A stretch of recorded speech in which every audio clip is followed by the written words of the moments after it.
everyone. I'm Kara Hefner, one of the swim instructors here at One UNC Health. Today we're going to talk about swim workout ideas. So we all know that swimming is a great full body exercise that's gentle on your joints. But the number one complaint I hear from lap swimmers is they're bored. Oh, breaks my heart because there's so much that we can do. Today we're going to talk about mixing up your speed, adding some training aids, adding some kicking, and other strokes to make your workout more dynamic and more fun. So first I want to talk about changing your pace. A lot of times I see people just going back, forth, kind of like you're on just a one setting on your treadmill. Well, mix it up a little bit. Maybe every fourth length, go fast. Or you can alternate a fast set with a recovery set and kind of like make your own hills. Another thing that you can do is you can use your watch or you can use the pace clock on the wall to time yourself and then try to beat that time. So with this extra exertion, I want to remind you to breathe out. I know it's crazy, but a lot of times people are breathing really shallow or they kind of hold it in, and you're going to run out of air really quickly. So it's really important when you're turning to breathe, you're just breathing in all that fresh air, and when your head is down, you're breathing out all the old air and exchanging your air. Well, you do not have to stick to freestyle. There's a lot of different strokes that we can do. First one is backstroke.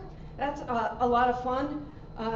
You want to keep your elbows straight and enter with your pinky, and then you're just going to scoop the water down to your feet. So a couple tips here. Your hand entry kind of should be like kind of 11 o'clock and 1 o'clock if you still know what a traditional clock is.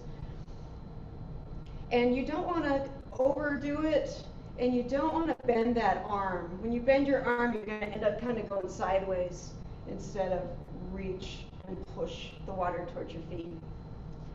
Breaststroke is another really fun stroke. That's the one where you scoop and breathe and kick and glide. Now, a lot of people have trouble with the breaststroke kick because it's really tricky, but I want to share it with you. You're going to bring your heel up to your rear, around and squeeze it together. Let me show you from the back. Heel up, around and squeeze. So of course you're going to do that with both legs at the same time, and it's that around and that squeezing motion that's going to propel you forward. Now, butterfly is a very challenging stroke. That's the one where you go both arms together, and it is a very hard stroke to maintain. So another way that you can practice butterfly that's a little bit less challenging is to do it one arm at a time. So you can go right arm, left arm, and alternate, and that way you're going to be able to maintain your butterfly longer than just the two arms. Now, you do not have to stick to the Olympic strokes. How about elementary backstroke, or as your children know it as, chicken, starfish, rocket. That's a great one. Side stroke is also good. Even doggy paddle, I mean, it works the forearms. And you can always take a break during your swim, and you can do some aqua aerobics, or you can do some water walking. All of this is good. It mixes it up. It's using different muscles, and it's making your swim time just fly by because of the variety. All right, next thing I want to talk about is kicking. Kicking burns a lot of calories. You have a couple different options. You can use a kickboard. I like to hold it, the curved side towards your body, your arms on top. That way my head is up, I can breathe, I can see, and then I can kick like crazy. Alternately, you do not need to use a board for kicking. I actually prefer kicking on my back. So you're going to be up here, kicking. Your hands can either be, up high, one up, one down, both down, as long as your chin is up and you're looking towards the ceiling. Another posture that I want to talk about, if you're kicking on your back, or swimming backstroke for that matter, is you don't want to like arch your back. That's going to actually send your legs kind of down towards the bottom. So if you find that you're doing that, see if you can do a little bit of a pelvic tilt, and it'll make your back a little bit flatter. It's going to bring your legs up a little bit, and you'll be in a great alignment. Kicking should be, I see a lot of people who kind of kick like they walk or like they cycle, or I see some people who kind of punch, and neither of those are really effective in the water.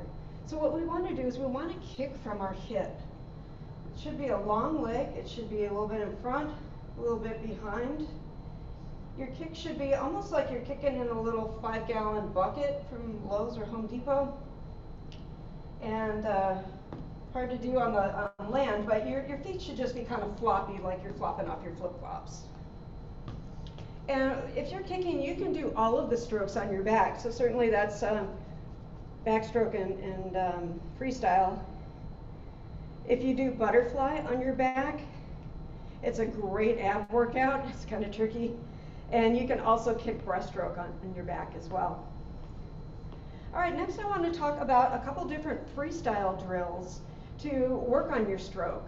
So that when you're coming here to just do your laps, you can be working on improving your stroke. For freestyle, we really want to achieve a long, strong stroke and be very efficient with our stroke. So the first drill, and this is a fun one, is counting your strokes. So push off from the wall, and I'm going to count 1, 2, 3, 4. Let's just say you hit 30. On the way back, do it again, but try to be maybe a little stronger, push off, a little more streamlined, a little bit stronger with each stroke. And see if you can get that stroke count down, maybe 28, maybe 27. That's a great thing to work towards, and a fun thing to do at the beginning and the end of your workout. The next two drills are going to kind of help with stroke timing and breathing. The first one is the one arm free. It's just like it sounds. You're going to leave one arm out there, and you're going to stroke, breathe and stroke, stroke, breathe and stroke with one side. Once you get to the end of your lane, you're going to do it the other way, which is easier said than done because we usually have one side that's kind of dominant. And this is a great way to even out your stroke and to encourage a really good posture. When we breathe, we want to leave this other arm out here balancing and kind of surfing on the water. So we want to just turn and breathe and look back past that shoulder. We don't want to start this stroke too soon or try to push down to get yourself up, because that is not going to work in the water. The next drill is actually my favorite drill of all time. It's called the catch-up drill. So it's encouraging you to swim one arm at a time. So you'll swim with your left arm and catch up, and the right arm and catch up. What we don't want to see on the catch-up drill is starting that and then starting that next stroke too soon, because you're going to be out of balance and you're not going to have a lot of power. The last one I want to talk about, this is a fun one, it's called the thumb touch drill. So it's encouraging a long stroke all the way back. Sometimes when we get tired, we do kind of little tiny strokes in here, but you're going to swim with your thumb out all the way until your thumb hits your thigh. That's where you want to be. That's where your recovery is going to be, all the way back here. You're going to feel that in your tricep. So if you're interested in working with one of our instructors and maybe tailoring some of these drills to help your stroke, feel free to fill out a private swim lesson request, and we'll match you up with an instructor who can help you reach your goals. Last thing I want to talk about are training aids. There's a lot of them, but these are my favorites. I like my fins. They're fun. You can go fast. You can use them on kick sets. You can use them on regular sets. Fantastic for learning and working on your butterfly. These have kind of a short blade. So these are a little bit tougher. These are more for more advanced swimmers. But there are some that are a longer blade, actually a medium blade, kind of a 4 to 8 inch blade. And those are great for everybody. And I talk a little bit more about gear during my swim gear video. A couple other things. Pull buoy, it just goes between your legs. Legs go here, it lifts your booty up, and you're going to be able to swim and just focus on those arms. I did bring my paddles here. I always have to caution people on swim paddles. because they really should be for very advanced swimmers with a very good stroke. They're fun, but when you're using them, it puts a lot of torque on these very tiny muscles, and they can lead to injury. So if you do choose to go with paddles, get small ones that fit your hand, and use them sparingly. Really, all of these training aids, you should use them just for a little bit, take them off, and stimulate the good habits that these are teaching you. The last equipment I want to talk about is a swimmer's snorkel, not a fishy snorkel. This one actually goes in front of your head, and you can just leave your head in place and do your swim workout without moving your head.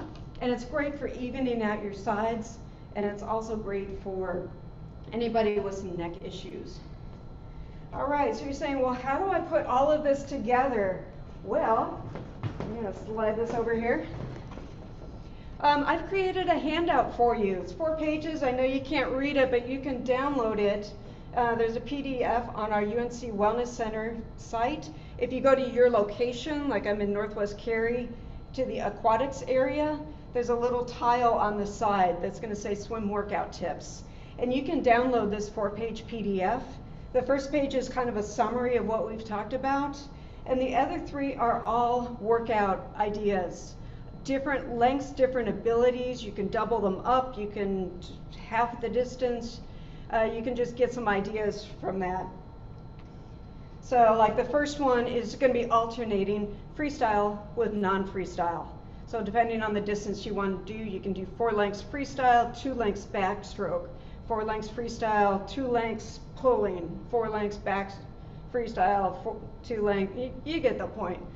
So you can really just get a lot of ideas from these different patterns that are here. I like to print these off, put them in a little baggie. I keep them in my workout, so I've always got ideas at hand. So thank you so much for joining me today, and I hope you have a great swim.